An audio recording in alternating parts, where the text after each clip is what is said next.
kan kambiumnya akan menutup yang luka-luka begini, akan hilang, akan sempurna nanti, jadi licin. Ini sekarang kan masih ada bekas-bekasnya, nanti akan pulih. Ya ini bekas lilitan kawat nih masih ada nih bekasnya. Biasanya kalau nanti udah meningkat ke kelas madya,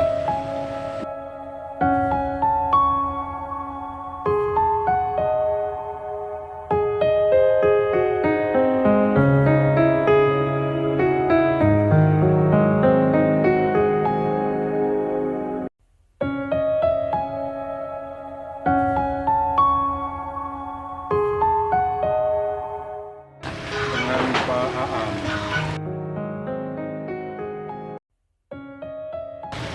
Semula emang dari hobi, kira-kira tahun 2005 atau 2004 akhir saya mencintai tanaman emang sejak dulu. Tapi baru saya senang kepada bonsai itu kira-kira tahun 2005.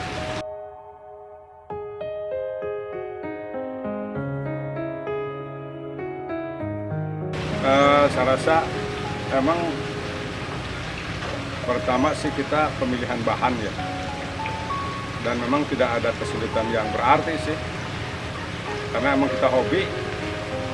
Jadi pemilihan bahan, kemudian dia tanam, kemudian teknis penanaman, juga pembentukan awalnya.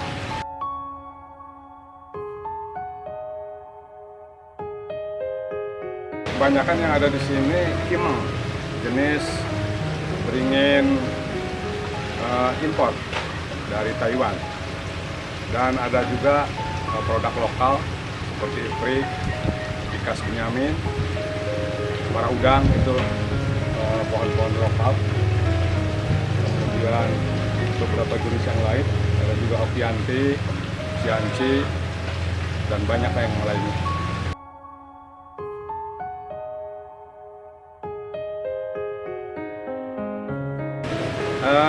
Semula saya tidak memperhitungkan ada nominal, Pak. Tapi memang saya senang kepada pohon. Tapi ternyata seiring berjalannya waktu, juga bertemu dengan orang-orang yang kompeten di bidangnya, ternyata karya saya ini ternyata otodidak. Saya belajar dari buku-buku dari awalnya. Waktu itu kan belum ada Google, Pak. Belum ada Android lah. Jadi saya ngambil referensi dari buku. Setelah saya ketemu dengan trainer-trainer kenamaan nih, contohnya Bang Dargi dan banyak lagi yang kawan-kawan yang bergelut di bidang bonsai, ternyata karya saya, walaupun saya secara otodidak, diapresiasi sama dia. Bagus nih katanya. Ternyata juga seiring berjalannya waktu, juga ada nominalnya, Pak. Dan bisa bersaing dan kompetitif dengan orang-orang yang sudah lebih dahulu.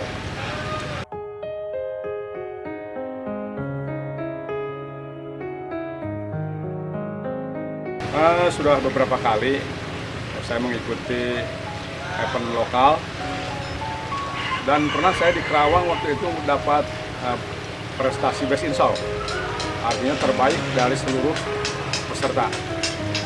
Kemudian juga di event nasional saya beberapa kali juga pernah di Bandung, di Bekasi, dan di Kerawang untuk kontes pameran nasional.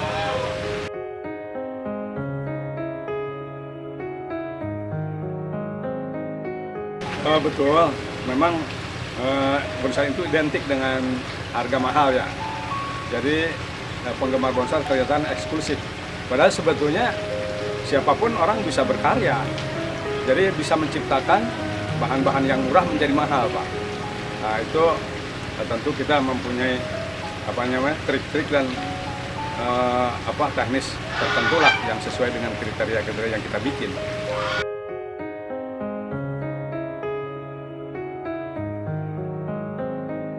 Tentu kita bikin memang sedemikian bagus, dari mulai akar, batang, cabang,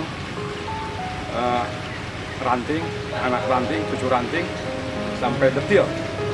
Jadi estetikanya dilihat dari semua sisi, gitu. Ketuaannya, kemudian bentuknya, bahkan jenis pohon itu sendiri.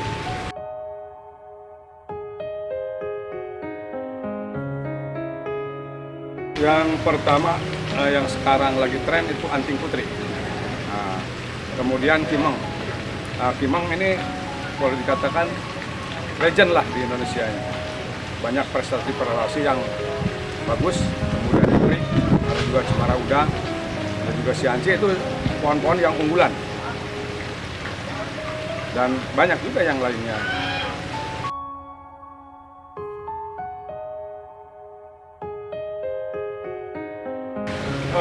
Contoh kimeng, ini saya punya nih di belakang yang alhamdulillah itu sudah mendapat prestasi nasional best 10.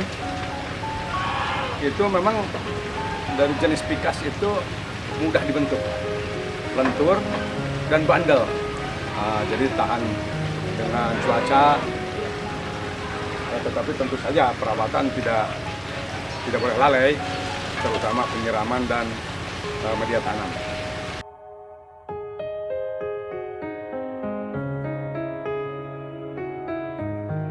Memang berbeda. Memang untuk bonsai itu diutamakan dari jenis pasir malang.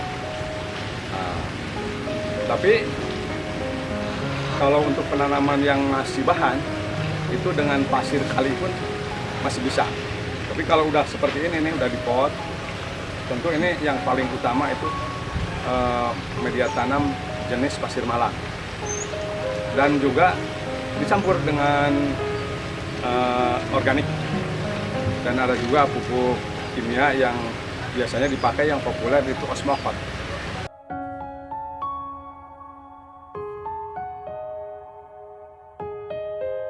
Sangat berdampak.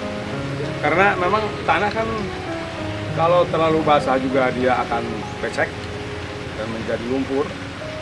Kalau kemarau dia akan mengering dan sekering-keringnya, dan dia tidak bisa menyerap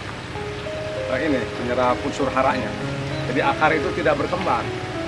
Nah, makanya ini pasir malang itu media yang paling bagus.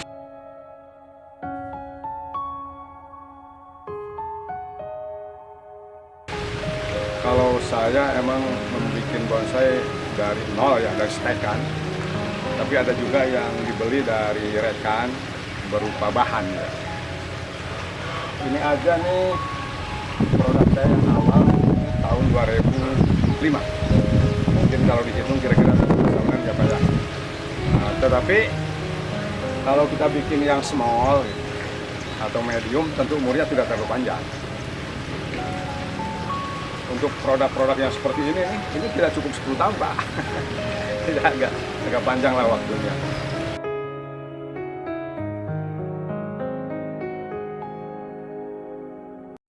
Ya memang perkembangan bonsai dari waktu ke waktu, ini banyak pemula-pemula yang mereka gemar terhadap bonsai.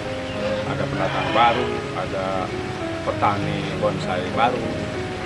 Jadi ada juga yang di bidang marketing ya, mereka inginnya menjual aja. Ada juga yang kolektor. Nah gitu harapannya sih tentu kalau kita yang mempunyai produk bonsai, ya kita tentu marketingnya juga perlu dipikirkan.